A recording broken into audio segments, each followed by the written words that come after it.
Diary के पन्ने। लेखक कहाँ गए थे? लेखक उनके मित्र प्रणव के साथ उनके गांव निमराना गए थे।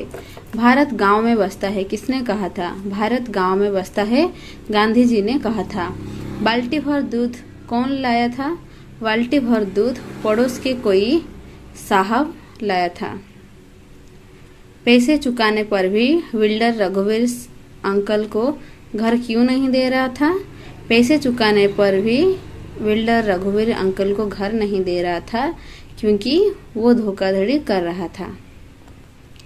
लेखक को गांव में अपनापन क्यों महसूस हो रहा था? लेखक को गांव में अपनापन महसूस हो रहा था क्योंकि प्रणव के पड़ोस से कोई न कोई आकर लेखक से मिलते थे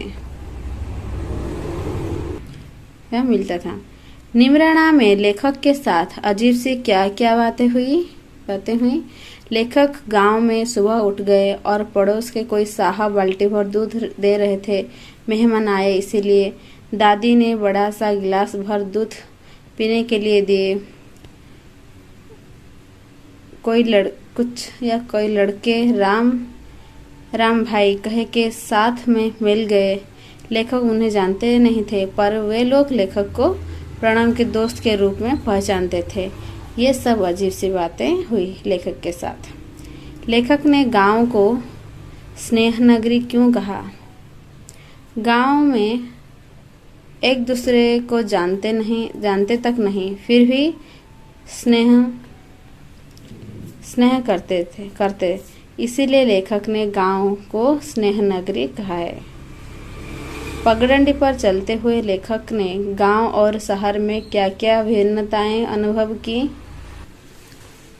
गांव का मौसम बड़ा ही सुहावना होता है। चिड़ियों की चहचहाट, कलकल करती नदी का शोर, दूर तक फैली हरियाली, लहलहाते खेत और फलों से लदे वृक्ष देखकर मन आनंद से भर जाता है। पर शहर में धुआं उगलती चिमनियां, कारखाने, सड़कों पर गाड़ियां का कोलाहल आदि होता है। और गांव होता है तो सादा सीधा सा होता है, शांत परिवेश होता है। लेकिन शहर में बहुत ज़्यादा कोलाहल होता है। नीचे दिए गए वाक्यों को उचित शब्दों से पूरा करें। गांव वालों में प्यार और स्नेह कूट कर भरा होता है। मेहमानों के सत्कार में इनकी आत्मीयता का कोई जोड़ नहीं। हम पतली सी पगडंडी पर चलते जा रहे थे। गांव में प्रकृति के शुद्ध रूप को देखा। शिक्षा सुविधा से नहीं बल्कि मेहनत से प्राप्त होती है। पाठांश को पढ़कर नीचे दिए गए प्रश्नों के उत्तर लिखिए। प्रातः काल का मौसम कैसा था? प्रातः काल का मौसम बड़ा सुहावना था। लेखक का मन आनंद से क्यों भर गया? गांव का सुहावना परिवेश देखकर लेखक का मन आनंद से भर गया। शहर में गांव से क्या अलग था? शहर में धुआं, उगलती चिमनियां और गाड़ियों का कोलाहल, और गांव में सीधा सादा शांत सा परिवेश था। ये दोनों अलग था। शब्दों के विलोम लिखें। स्नेह, घृणा, अपनापन, परायापन, इनकार, स्वीकार, संभव, असंभव, उचित, अनुचित, बाहर, भीतर, सीधा, उल्टा, इच्छा, अनिच्छा, स्पष्ट, अस्पष्ट, शुद्ध, अशुद्ध।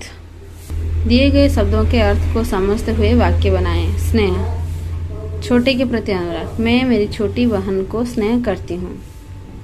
मैं सबको प्यार करती हूँ। प्यार। भ्रम, एक बालक को भ्रम है विज्ञान में।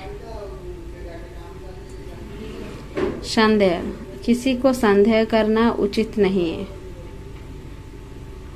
इच्छा, हरदम कुछ कर गुजरने का इच्छा रखनी चाहिए। तृष्णा, सर्वदा ज्ञान की तृष्णा रखनी चाहिए। समानार्थक, छल कपट, सीधा साधा, राम राम, कुट कर, चाय वाय,